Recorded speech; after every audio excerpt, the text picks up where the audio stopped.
Bungie just dropped a bunch of info today in the weekly TWAB that, among other things, give information on the upcoming mid-season weapon balance pass. I'll quickly touch on what important info was dropped in the TWAB, link down below in the pinned comment if you want to read along at your own pace. First up, Bungie is reducing legend and master enemy HP scalars for non-boss units, which they feel were a bit too high. Already seeing a fair amount of people bringing up the bringing challenge back to Destiny throwback meme, which may seem to clash with this new information, but I think it's just preventing certain enemies from being too bullet spongy. I don't know. I report, you decide. Let me know your thoughts down below. Bungie also heavily reduced the amount of commendations required to hit Guardian rank 7, 8, and 9 if that was something you were worried about. I still feel like commendations need a lot of work. Made a video on that if you want to check it out, but hey, this change is better than nothing, right? Moving on. Bungie's Chris Procta let us know what the notable weapon changes were coming to the sandbox for both PvP and PvE. They also throw in a quick note that target lock was recently patched, by the way, because it was actually more forgiving to use than intended. And if you're wondering, it doesn't really currently change how the Immortal feels right now in PvP. IMO, it's still a beast mode gun. Again, with or without target lock. Anyway, on the PvE front, Bungie wants you to be more likely to one-shot red bar enemies depending on your weapon type,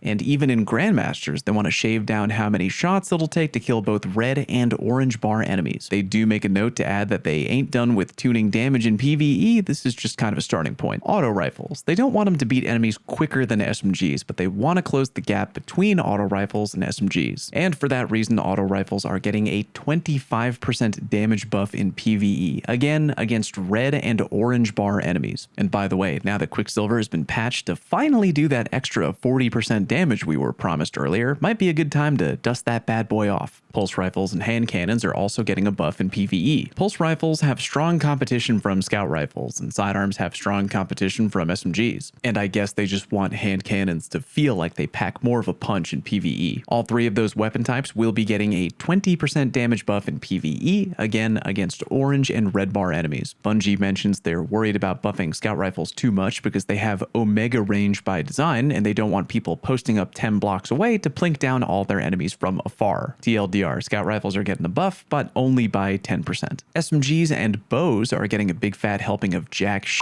in the PvE department because they're already pretty damn effective. And now we move on to the PvP front, starting with SMGs. Bungie admits that ag-frame SMGs are going pretty hard right now, and in a very funny story that I'm glad they had the balls to share, they realized that the Ikelos SMG, which again has been running amok with Immortal, has actually been holding on to a hidden recoil buff since the Warmind era of D2. Apparently the buff was so good, it was basically the equivalent of having permanent max power Zen moments active at all times. Yeah, they're removing that custom tuning on the Ikelos. And by the way, if you listen carefully, you can hear a mixture of both relief and disappointed groans from thousands of people who will no longer get to watch me stream in a cat-made outfit. Lol, Lamau, get wrecked, skill issue, and also, I love you. My VTuber villain arc will begin at another time, I'm sure. Bungie mentions, by the way, that one change to Ikelos will definitely not stop the domination of ag-frame SMGs, so they're planning on making a bigger change to reduce the damage of ag-frames that is coming alongside in Season 21. When Bungie last touched fusion rifles, shotguns had seen a big drop in effectiveness, and they were worried that rapid-fire frame fusions would fill the power vacuum as a top-tier option. To combat that potential scenario, they preemptively nerfed rapid-fire frame fusions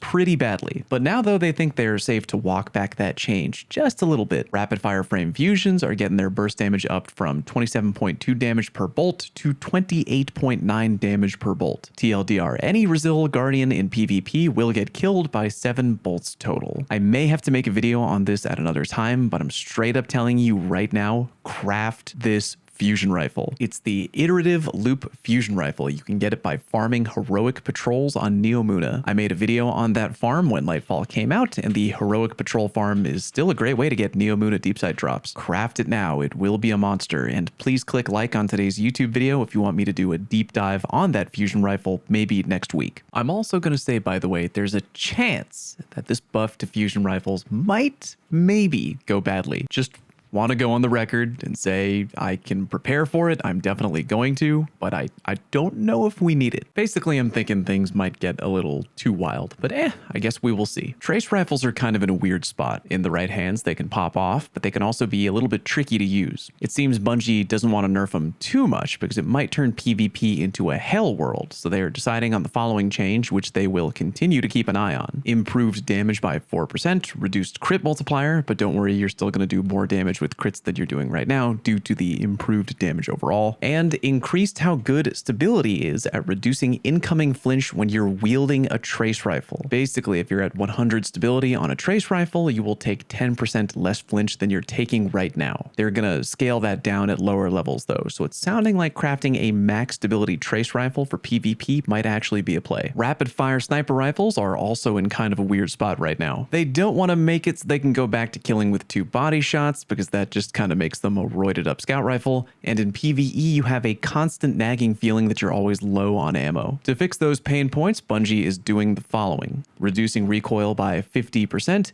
and increase total weapon ammunition by 30%. I'm legit kinda hyped about that recoil change. I don't know if you've noticed, but Cloud Strike is a really fun rapid fire frame sniper in PvP right now. 50% more recoil reduction is kinda huge. If you're a sniper lover, I do recommend getting some practice in with that bad boy right now. In the exotic weapon department, Final Warning, aka the new exotic sidearm, was able to track targets through Titan barricades, which I personally think is kinda hilarious, but Bungie ain't laughing, so no longer going to be a thing. Teraba. Oh Lord. Teraba. Even though it's almost taken a backseat to Immortal Nation right now, Teraba is still way too easy to take advantage of with the Ravenous Beast exotic perk.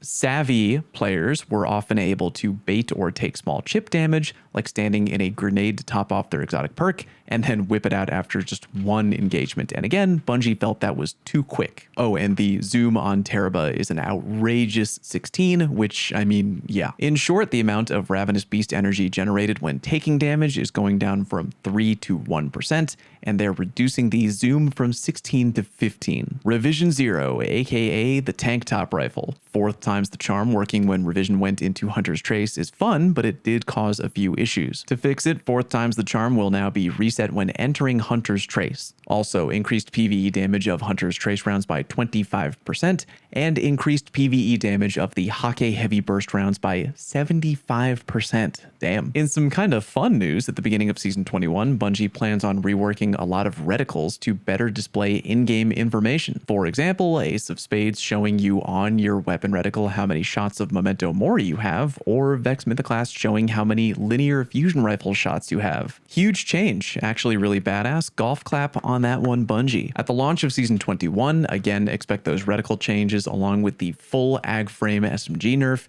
a 10% PvE buff to sniper damage, and extra tweaks to more than a dozen exotic weapons, including Graviton Lance and Salvation's Grip. In the future, in a move that does not shock me at all, Bungie finally comes to grips with the fact that weapon zoom probably needs a little bit of adjusting. They mention that zoom and perks like Rangefinder are borderline mandatory on certain weapon types in order to compete within the sandbox. Yeah, hard agree for me on that, by the way. These weapons are fun to use for sure, but Teraba, Ikelos SMG, Immortal, and Drang are all examples of weapons that have crushed the meta under their heel due to, not entirely, but due to in part having better zoom than their brothers and sisters. TLDR, Bungie's gonna fiddle with zoom and let us know how that works out. The TWAB continues with more lighthearted stuff like free wallpapers and movie of the week, but sandbox-wise, that is all she wrote. Let me know your thoughts down in the comment section. Wishing we got more info on those upcoming exotic changes, but that's more of a Season 21 preview type deal, and today is more of a mid-season patch type deal. Anyway, let me know your thoughts. Would love to hear from you. Thank you very much for watching, and I'll see you on stream.